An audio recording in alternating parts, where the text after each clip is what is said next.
വെങ്കിട്ടരാമ സാറേ, നമ്മുടെ ജോലിയില് സെന്റിമെന്റ്സ് വിചാരിച്ചിട്ട് കാര്യമില്ല. നമ്മൾ കൈകാര്യം ചെയ്യുന്ന കോടിക്കണക്കിന് രൂപ നമ്മുടേതാണ്, അല്ല ബാങ്കിന്റെയാ. സാറിന്റെ കയ്യിലിരിക്കുന്ന ഈ സസ്പെൻഷൻ ഓർഡർ സാറ് പുറപ്പെടുവിച്ചതാണോ? അതുമല്ല, അതും ഈ ബാങ്ക് ഏൽപ്പിച്ചതാ. അത് കൈമാറുക എന്നൊരു ചുമതലയെ സാറിനുള്ളൂ. നമ്മളൊക്കെ ഓരോ ഉപകരണങ്ങൾ മാത്ര. അതുകൊണ്ട് സാർ ഒരു വിഷമം വിചാരിക്കണ്ട. വിളിച്ച് കൈ കൊടുത്തേക്ക്. അന്നൊരു ദിവസം നമ്മൾ സസ്പെൻഷൻ ഓർഡർ വന്നേക്കൊന്ന് പറഞ്ഞേ ഉള്ളൂ. അപ്പൊ തലകറങ്ങി വീണ ആളാ. ഇനി ഞാനിത് കൊടുക്കുമ്പോ ആൾക്ക് വല്ല അറ്റാക്കും ഉണ്ടായാലോ? അതാ എന്റെ പേടി. എന്ന് കരുതി ഇത് കൊടുക്കാതിരിക്കാൻ പറ്റില്ലല്ലോ. വെങ്കട്ടരാമൻ സാർ ചെന്ന് ഇത് കൊടുക്ക്. എന്താ സംഭവിക്കുന്നതെന്ന് നമുക്ക് നോക്കാം.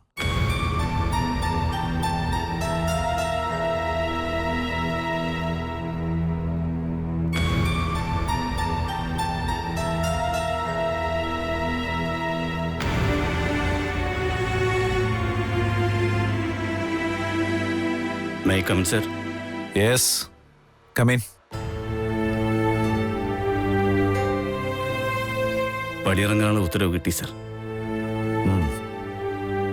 ഞാൻ അറിഞ്ഞു. സാർ അറിയാതിരിക്കില്ലല്ലോ. സാറിന്റെ പേനത്തുമ്പിൽ നിന്നല്ലേ ഇതിന്റെ തുടക്കം. അതുകൊണ്ടാ അവസാനമായി സാറിനോട് യാത്ര പറയണമെന്ന് കരുതിയത്. ഞാൻ എന്റെ ജോലി ചെയ്തു എന്നല്ലേ ഉള്ളൂ. അതും അറിയാം. ഞാൻ എൻ്റെ ജോലി നന്നായി ചെയ്തില്ല. അത് പരിശോധിക്കാമെന്ന സാറിൻ്റെ ജോലി നന്നായി ചെയ്തു. നമ്മുടെ രണ്ടുപേരുടെയും ജോലിയുടെ പ്രോഗ്രസ് കാർഡാ എൻ്റെ കയ്യിലിരിക്കുന്ന ഈ കടലാസ്. ഞാൻ തോറ്റു, സാർ ജയിച്ചു. ഇവിടെ ജയവും തോൽവിയൊന്നുമില്ല വിശ്വനാഥൻ സാറേ. സസ്പെൻഷൻ കിട്ടിയെന്ന് കരുതി അതെല്ലാത്തിന്റെ അവസാനമൊന്നുമല്ലല്ലോ. എത്രയോ പേർ പിന്നീട് തിരിച്ച് സർവീസിൽ കയറിയിട്ടുണ്ട്.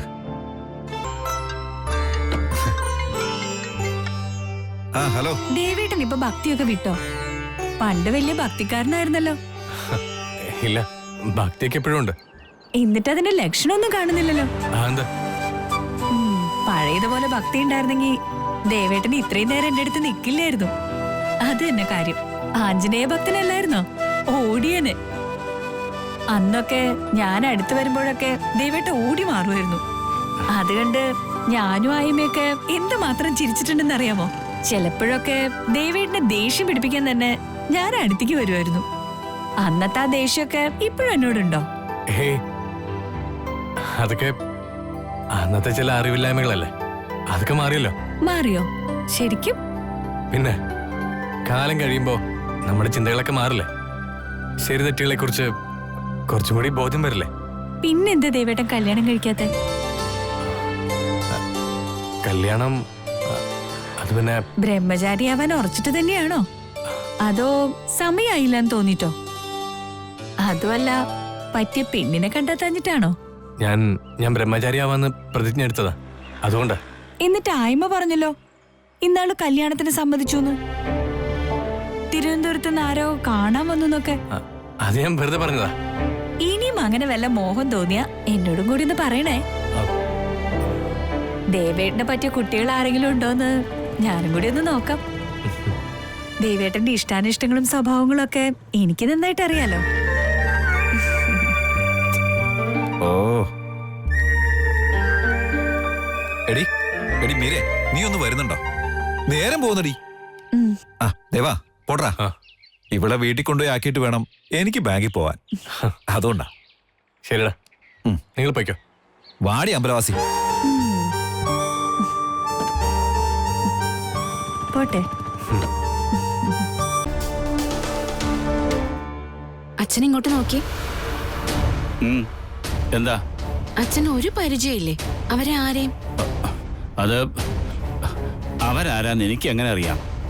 രാഹുലും കൂട്ടുകാരും അല്ലേ അച്ഛനെ ആക്രമിച്ചത്? രാഹുലൊന്നുമല്ല. അച്ഛൻ സത്യം പറ. മുഖം കണ്ടാൽ അറിയാം അച്ഛൻ കള്ളമാ പറയുന്നേന്ന്. ആ ചന്ദ്രസേനും കൂട്ടരുവാ എന്നെ വഴി തറഞ്ഞത്. അയ്യോ, അവനാണോ വിശ്വട്ടിനെ ഉപദ്രവിച്ചത്? എന്നിട്ട് അറിയില്ലെന്ന് പറഞ്ഞത്? നുണ. അച്ഛൻ ഒഴുക്കം മട്ടിൽ പറഞ്ഞപ്പോഴേ എനിക്ക് മനസ്സിലായി. ഇത് അച്ഛനറിയാവുന്ന ആൾക്കാരാണെന്ന്. അവൻ എന്താ പറഞ്ഞത്? അവന്റെ ആവശ്യം എന്താണെന്ന് പ്രത്യേകിച്ച് പറയണോ? അത് തന്നെ, ഇവളെ വിവാഹം കഴിക്കണം. നടക്കില്ലെന്ന് പറഞ്ഞപ്പോ ഭീഷണി. വിശ്വട്ട, ഇത്രയും നാള് അവര് ഭീഷണിപ്പെടുത്തലേ ഉണ്ടായിരുന്നുള്ളൂ. ഇപ്പൊ കയ്യേറ്റം ചെയ്യാൻ തുടങ്ങി. എന്ത് അക്രമം അവർ നടത്തിക്കോട്ടെന്ന് കരുതി നമ്മളിങ്ങനെ മിണ്ടാതെ കഴിഞ്ഞുകൂടണമെന്നാണോ? സ്കൂളിൽ പോയി ഇവള് തിരിച്ചു വരുമ്പോ അവരൊരു വണ്ടിയും കൊണ്ടുവന്ന് ഇവളെ പിടിച്ചു കയറ്റിക്കൊണ്ടു പോയാ നമ്മൾ എന്ത് ചെയ്യും?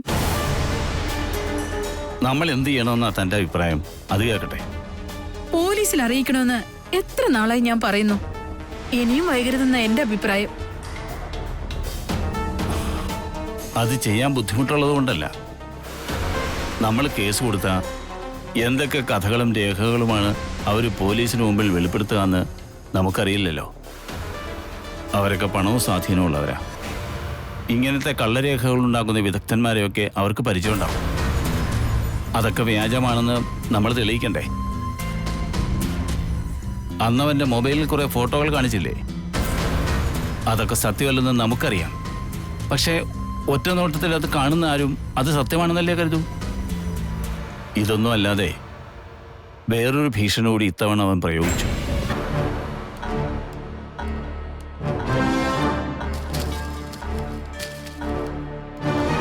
ഒന്ന് നിന്നേ. എന്താ അമ്മേ? ആശാനെ കണ്ടൊരു കാര്യം ചോദിക്കാനാ ഞാൻ വന്നത്. എന്താ ആയമ്മയ്ക്കും കളരി പഠിക്കണമെന്നുണ്ടോ? ആ, ഇങ്ങനെയാണെങ്കിൽ എനിക്കും പഠിക്കേണ്ടി വരുമെന്ന് തന്നെ തോന്നണേ. ആയമ്മയ്ക്ക് എന്താ അറിയാനുള്ളത്? ചോദിച്ചോളൂ. ആശാൻ ഈ നാട്ടിൽ വന്നിട്ട് 10-25 കൊല്ലം ആയില്ലേ? 25 കഴിഞ്ഞു. എന്താ അമ്മേ? ഇത്രയും കാലം ഇയാളൊരു നല്ല മനുഷ്യനാണെന്ന് ഞാൻ കരുതിയിരുന്നത്. താനൊരു ദുഷ്ടനാണെന്ന് ഇപ്പോഴാ മനസ്സിലായത്. എന്താ അമ്മേ? എന്താ ഇങ്ങനെ? തന്നെ എല്ലാവരും ആശാനെന്ന് വിളിക്കുന്നത് വെറുതെയാണെന്ന് മനസ്സിലായി. മറ്റുള്ളവർക്ക് അറിവ് പകർന്നു കൊടുക്കുന്നവനാണ് ആശാൻ, അല്ലാതെ മുടക്കുന്നവനല്ല. ആയമ്മ പറയുന്നതൊന്നും എനിക്ക് മനസ്സിലാവുന്നില്ല. ദേവൻ കുഞ്ഞ് 4 അക്ഷരം പഠിക്കാൻ പോകുന്നതിന് തനിക്ക് എന്താ നഷ്ടം? അതിന് പാര വെച്ചിട്ട് തനിക്ക് എന്താ നേട്ടം? അയ്യോ, ആയമ്മനെ തെറ്റിദ്ധരിച്ചതാ. ഞാൻ ശരിക്ക് തന്നെ ധരിച്ചിരിക്കുന്നെ. അവൻ എഴുതാനും വായിക്കാനും പഠിച്ചെന്ന് കരുതി തന്റെ തലയിലെഴുത്ത് തിരുത്താനൊന്നും വരുന്നില്ലല്ലോ. ഒരാശ വന്നിരിക്കുന്നു. ഇല്ലാത്ത കഥകളെല്ലാം പറഞ്ഞ് പിള്ളേരെ വഴിതെറ്റിക്കുന്ന ഒരു വിരുദ്ധനല്ലടോ താൻ. ആയമ്മേ, ഞാൻ പറയുന്നൊന്ന് കേക്ക്. ദേവൻ പഠിക്കാൻ പോകുന്നതിനല്ല ഞാനെതിര്. ആ ടീച്ചറിന്റെ അടുത്ത് പോകുന്നത് വേണ്ടെന്നേ ഞാൻ പറഞ്ഞിട്ടുള്ളൂ. ആ ടീച്ചറിന്റെ അടുത്ത് അവൻ പോകുന്നതിന് എന്താ കുഴപ്പം? ടീച്ചർ തന്റെ അമ്മായിയുടെ മോളൊന്നും അല്ലല്ലോ. ആയമ്മയ്ക്ക് അറിയാലോ, ആഞ്ജനേയ ശിഷ്യന്മാർ സ്ത്രീകളുമായി അടുത്ത സമ്പർക്കം പുലർത്തുന്നത് നിഷിദ്ധമാണ്. ആഞ്ജനേയന് മുന്നിൽ ദൃഢപ്രതിജ്ഞ ചെയ്ത് ബ്രഹ്മചാരിയായി ജീവിച്ചു കൊള്ളാമെന്ന് വാഗ്ദാനം ചെയ്ത ആളാണ് ദേവൻ. ആ ടീച്ചറുമായി ദേവൻ അടുപ്പത്തിലായാൽ അത് പ്രതിജ്ഞാലംഘനമാകും. അടുപ്പത്തിലായാൽ തന്നെ തനിക്കെന്താ? ചിലപ്പോ ആ ടീച്ചർ അവൻ കല്യാണം കഴിച്ചു എന്നിരിക്കും. അതിന് തനിക്ക് എന്താടോ? ഒരു ഉപദേശകം വന്നിരിക്കുന്നു. ആഞ്ജനേയനെ മനസ്സിൽ ധ്യാനിച്ച് സന്യാസ ജീവിതം നയിക്കുന്ന ഒരു പരിത്യാഗിയാണ് ഞാൻ. എന്നെ പോലെ ബ്രഹ്മചര്യം പാലിച്ചു കൊള്ളാമെന്ന് പ്രതിജ്ഞ ചെയ്ത മറ്റൊരാൾ അത് ലംഘിക്കുമെന്ന് കണ്ടാൽ ഉപദേശിച്ച് നേർവഴിക്ക് നടത്തേണ്ടത് ഗുരു എന്ന നിലയിൽ എന്റെ കടമയല്ലേ? ഞാൻ എന്റെ കടമ ചെയ്തു. എത്ര പേരുടെ സന്തോഷമാണ് തന്റെ ഒരു മൂഢവിശ്വാസത്തിന്റെ പേരിൽ തകർന്നതെന്നറിയാവോ? പലരും പറഞ്ഞിട്ട് അവൻ അനുസരിക്കാതിരുന്ന ഒരു കാര്യ ഒരു വിധത്തിൽ അങ്ങ് സമ്മതിപ്പിച്ചെടുത്തത് അത് താൻ ഇല്ലാതാക്കി. അതിന്റെ ശാപം തന്റെ തലയിലുണ്ടാവൂടോ. അതിന്റെ ശിക്ഷയും തനിക്ക് കിട്ടും. ഒരു സന്യാസി വന്നിരിക്കുന്നു, പൂച്ച സന്യാസി.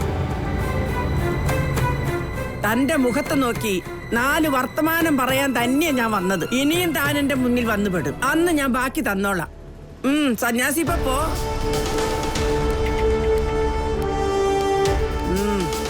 ആ ചെറുക്കന്റെ പഠനം ഇല്ലാണ്ടാക്കിയിട്ട് ഞെളിഞ്ഞ് നടക്കണു. ഭാഗ്യം ആരെയും കാണാനില്ല. കൊച്ചുമ്മ ഓടിക്കുമെന്ന്.